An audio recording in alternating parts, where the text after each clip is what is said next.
रमेश जी जो 80 साल के हैं अपनी पत्नी राधिका से बोले, सुनो, क्या तुम्हें याद नहीं है आज कौन सा दिन है? राधिका जी बोली, मैं सब कुछ भूल सकती हूँ पर आज का दिन नहीं भूल सकती। तो रमेश जी बोलते हैं, सुबह से शाम हो गई पर तुमने अभी तक मुझे विश नहीं किया।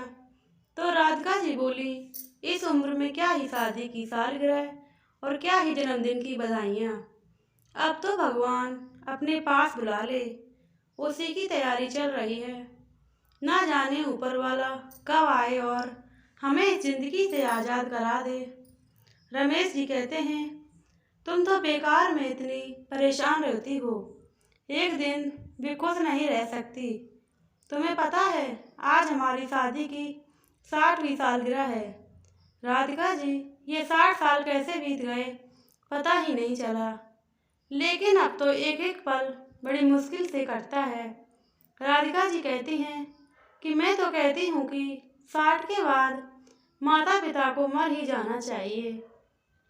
आगे की जिंदगी बहुत ही कठिन है, हाथ पैर काम करना बंद कर देते हैं और बच्चे भी साथ छोड़ देते हैं तो जीना बोझ की तरह लगने लगता है।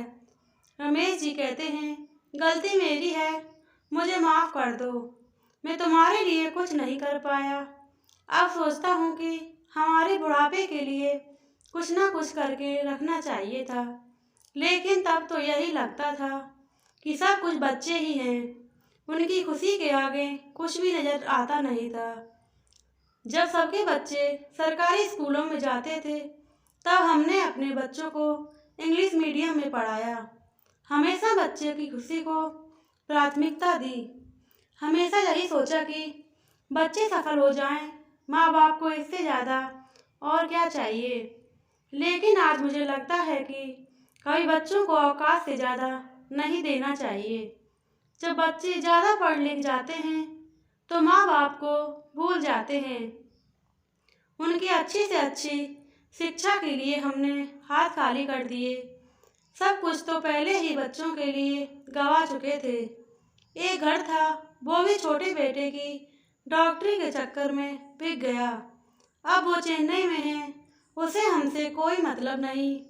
बड़े वाला पुणे में है, उसे भी कहाँ फुर्सत है एक बार फ़ोन करके माँ बाप के हालचाल पूछने की। मझला बेटा फौज में है, बस उसी को थोड़ा बहुत परवाह है, लेकिन उसकी पत्नी जीने नहीं देती। कहते ही दोनों की आंखों में आंसू आ गए। रमेश जी अपने आंसू पोंछते हुए बोले, अच्छा सुनो, आज खीर बना दो, बहुत दिनों से खीर नहीं खाई है, बहुत मन कर रहा है। राधिका जी कहती हैं कि इस बुढ़ापे में आपको खीर खाने का बड़ा मन कर रहा है। रमेश जी बोले, क्यों, बूढ़ों का मन नहीं होता क्या कुछ अच्छा खाने पीने का? राधिका जी रमेश जी को बातों में लगाए रखती हैं ताकि वो खीर फिर न मांगे। लेकिन रमेश जी राधिका जी से बोले, हमें पता है तुम हमें बातों में उलझा रही हो, चलो मैं खुद ही बना लेता हूँ। राधिका जी बेमन से कहती हुई खड़ी हुई, रुको, मैं ही बना देती हूँ, तुम तो पूरा किचन गंदा कर दोगे, फिर बाद में मुझे ही साफ करना पड़ेगा। राधिका जी खीर बना रही थी, तभी सोचती हैं कि इन्हें तो खीर पसंद ही नहीं। फिर आज अचानक खीर कैसे याद आई? खीर तो मुझे पसंद है। वो हल्का सा मुस्कुरा देती हैं, फिर 2 कटोरी में थोड़ा थोड़ा परोस कर रमेश जी के पास ले आती है। उनसे पूछती है कि एक बात बताओ जी, तुम तो खीर कभी खाते ही नहीं हो, फिर आज अचानक खीर की याद कैसे आ गई? रमेश जी एक चम्मच खीर राधिका जी की तरफ बढ़ाते हुए बोले कि तुमको पसंद है इसीलिए बनवाई है, नहीं तो तुम अपने लिए थोड़ी ही न बनाती। रमेश जी खीर खिलाते हुए बोले, हैप्पी एनिवर्सरी। इन 60 सालों में तुमने मेरा बहुत साथ दिया है, हमेशा अपने आप को हमारी खुशी के पीछे रखा है। तुम हमेशा मेरी और बच्चों की पसंद की चीज़ बनाया करती थी, इसलिए मैंने सोचा क्यों ना आज तुम्हारी फेवरेट खीर खाकर देखता हूँ। राधिका जी को बहुत अच्छा लगा। लेकिन पूरी जिंदगी बीत जाने के बाद उसके पति उसकी पसंद की चीज याद आई है। यह सोचकर थोड़ा बुरा लगा, लेकिन राधिका जी मुस्कुराते हुए अपने पति को खीर खिलाते हुए कहती हैं, आपको भी शादी की सालगिरह मुबारक हो। इतने में ही उनकी बहू रानी, जिसके पास वो रह रहे हैं, आ गई। रानी दोनों सास ससुर को ऐसे मुस्कुराते देख नाराज हो गई और उनके पास जाकर देखती है तो वो दोनों खीर खा रहे थे। यह देखकर वो एकदम से आग बबूला हो गई और राधिका जी पर चिल्लाते हुए बोली, अच्छा तो मेरे जाते ही पार्टी शुरू हो गई।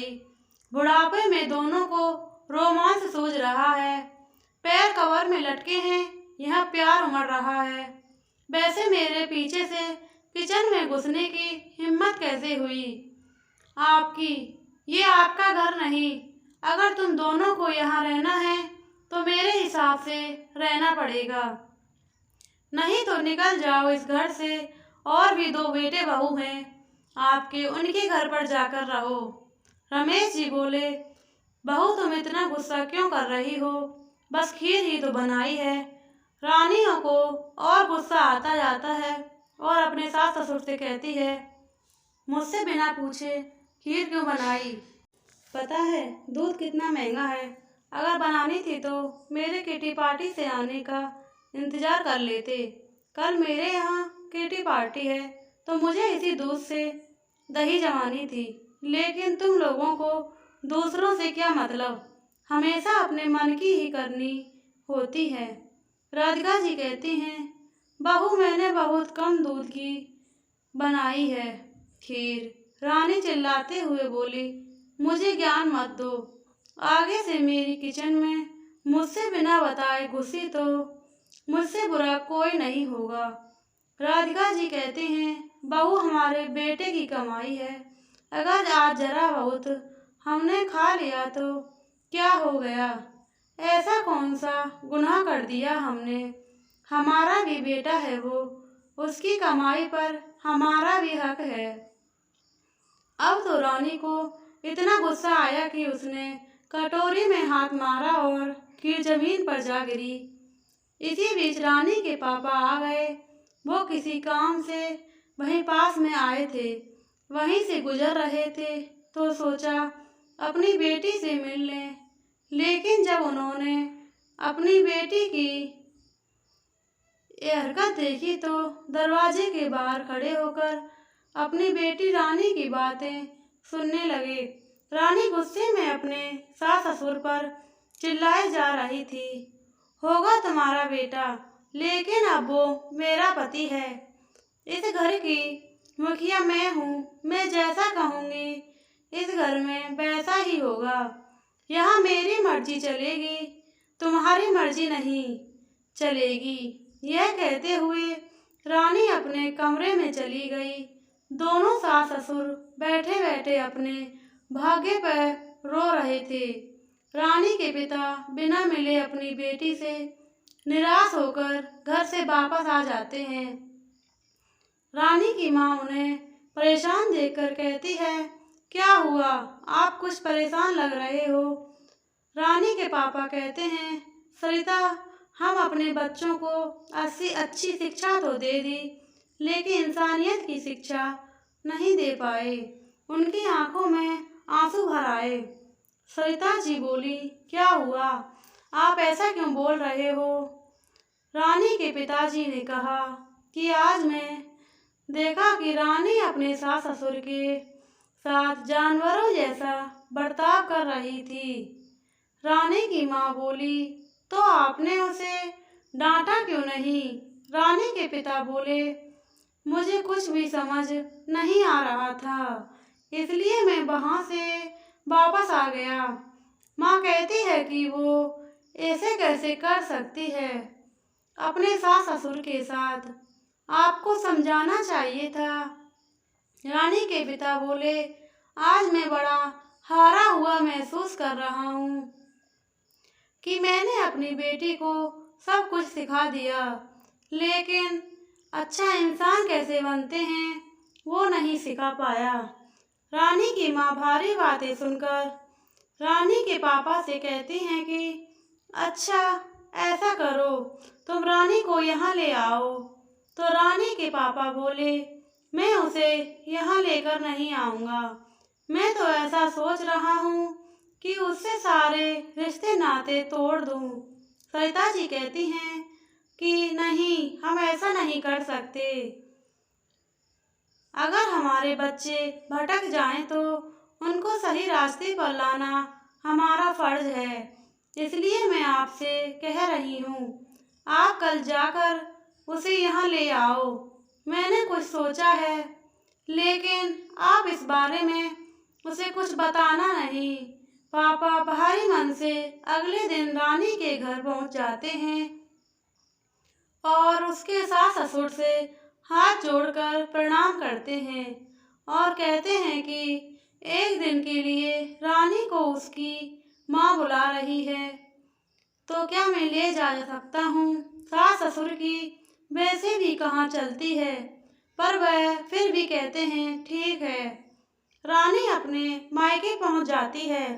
उसकी माँ उसे नाश्ता देती है। रानी पूछती है कि माँ, दादी कहाँ हैं? उन्हें पता नहीं था कि क्या मैं आ रही हूँ। माँ कहती है, मुझे नहीं पता, यहीं कहीं होंगी। तू उन्हें छोड़ अपना नाश्ता कर। यह बता कि दामाद जी कब आ रहे हैं। तो रानी कहती है कि इसी महीने आ रहे हैं मम्मी। वो फिर कहती है कि मम्मी, अभी दादी नहीं आई। वह उन्हें चारों तरफ ढूंढने लगी रहती है। रानी अपनी दादी को बहुत प्यार करती थी, इसलिए सारे कमरों में उन्हें ढूंढ आई, लेकिन दादी कहीं नहीं मिली। फिर देखा कि दादी जमीन पर बाथरूम के पास आगे लेटी हैं। वो भागकर दादी के पास गई और दादी, आप यहाँ कैसे? यह बोली। रानी अपने मम्मी पापा को दोनों से चिल्लाती है और रोते हुए अपनी माँ से कहती है, आपका दिमाग खराब हो गया है क्या? आपने अम्मा को जमीन पर बाथरूम के आगे क्यों लिटा रखा है? माँ कहती है कि अरे ये बार बार पॉटी जा रही थी तो मैंने यहीं डाल दिया, कौन बार बार साफ करेगा इनका बिस्तर, वैसे भी इनकी तो उम्र हो गई है। रानी अपने पापा से कहती हैं, देखो पापा, मम्मी क्या कहती हैं, मेरी दादी को यहाँ डाल रखा है और आप कुछ नहीं कह रहे हो। तो पापा तभी दादी रोते हुए कहती हैं कि बेटा, मैंने तेरी मम्मी से कल हलवा मांगा था तो उसने नहीं दिया, और ऊपर से बोलती है कि बुढ़ापे में हलवा खाकर कहाँ जाओगी। रानी को अपनी मम्मी पर बहुत गुस्सा आ रहा था। रानी बोली, मम्मी ये क्या हो गया है तुम्हें? आपको मैं इतनी बड़ी बूढ़ी हैं, दादी वो आपसे कुछ मांग रही हैं तो आप है कि उनको नहीं दे सकती। रानी अपनी दादी को उनके कमरे में लेकर गई, वहाँ लिटा दिया। फिर किचन में आकर उनके लिए हलवा बनाने लगी। तभी उसकी मम्मी ने उसका हाथ पकड़ लिया और रानी से कहा, ये मेरा घर है, तेरी दादी का नहीं, इसलिए यहाँ मेरी मर्जी चलेगी। तभी रानी ये बोली कि ये घर उनके बेटे का भी है, आप भूल रही हो शायद। रानी अपनी मम्मी से पूछती है कि आप अचानक इतना कैसे बदल गई? पापा भी आपसे कुछ नहीं कह रहे हैं और आपका साथ दे रहे हैं। क्या हो गया है आपको? पापा कहते हैं, कुछ भी तो नहीं बेटा, बस सोचा अपनी बेटी से कुछ सीख लिया जाए। रानी कहती है, क्या मतलब आपका? तभी रानी की माँ कहती है कि कल जब तू अपने सास ससुर पर कहर बरसा रही थी तब तेरे पापा ने सब सुन लिया था। तब सोचा कि अपनी बेटी कर रही है तो कुछ अच्छा ही काम कर रही होगी, तो हम भी ऐसा ही करेंगे। रानी सोच में पड़ गई। और वहाँ से दादी के पास आ गई। दादी रानी से कहती हैं कि बेटा, तेरी माँ ने मेरी इतने सालों से देखभाल कर रही है, तूने उसे कभी भी मुझसे ऊंची आवाज में बात करते हुए नहीं देखा। फिर तुम अपने सास ससुर से बदतमीजी से बात कैसे कर सकती हो, जबकि तुम उनके बेटे की कमाई पर ही ऐश कर रही हो। जब तेरे मम्मी ने मेरे साथ ऐसा करने का नाटक किया तो तुमको मेरे लिए कितना बुरा लगा। कभी सोचा है दामाद जी को पता चलेगा तो कि तुम उनके माता पिता से उनके पीछे ऐसा व्यवहार करती हो तो उनको कितना बुरा लगेगा? क्या वो तुम्हें माफ कर पाएंगे? रानी रोने लगी। मैंने बहुत बड़ी गलती कर दी। मुझे ऐसा नहीं करना चाहिए था। मैंने कभी भी उस घर के लोगों को अपना नहीं समझा। मैंने समझा कि मेरा रिश्ता तो मेरे पति राज से है। मेरा उनके भाई और माता पिता से मेरा कोई रास्ता नहीं है, ना ही कोई मतलब है। मुझे गुस्सा आता था कि वो दोनों भाई अपनी पत्नियों के साथ मजे से रह रहे हैं और मैं सास ससुर को मेरे सर पर डाल दिया है। मैं उनकी देखभाल कर रही हूँ, इसलिए मैं इतने गुस्से में रहती थी। एक दो बार जेठानियों ने फोन किया, लेकिन मैंने उनसे बात ही नहीं की। माँ बोली, बेटा, अगर तुमको दामाद जी के साथ जाना है तो जाओ, लेकिन एक बार अपने जेठ से कहकर देखना, वो खुद ही अपने माता पिता को अपने साथ ले जाएंगे। रानी बोलती है कि माँ, ले जाना होता तो छोड़कर ही क्यों जाते? पापा कहते हैं कि वो तुम्हारे लिए छोड़कर गए हैं। पापा, मम्मी, दादी तीनों ने मिलकर रानी को खूब समझाते हैं। रानी कहती है, पापा, मुझे माफ कर दो। तभी रानी के पिता कहते हैं कि बेटा, माफी हमसे नहीं, अपने सास ससुर से मांगो। रानी तभी अपनी ससुराल आती है। अपने किए के लिए अपने सास ससुर से माफी मांगती है और रोते हुए पैरों में गिर जाती है। सास कहती है कि बेटा, हमें कुछ नहीं चाहिए, बस तुम प्यार से बोल दिया करो हमसे, हमारे लिए यही बहुत बड़ी बात है। रानी उनकी पासबुक देते हुए कहती है कि ये आपके पैसे हैं जो आपके दोनों बेटे आपके लिए भेजते हैं। प्लीज़ दोस्तों, वीडियो अच्छी लगी हो तो चैनल सब्सक्राइब करें, वीडियो लाइक करें, कमेंट करें और शेयर करना बिल्कुल ना भूलें।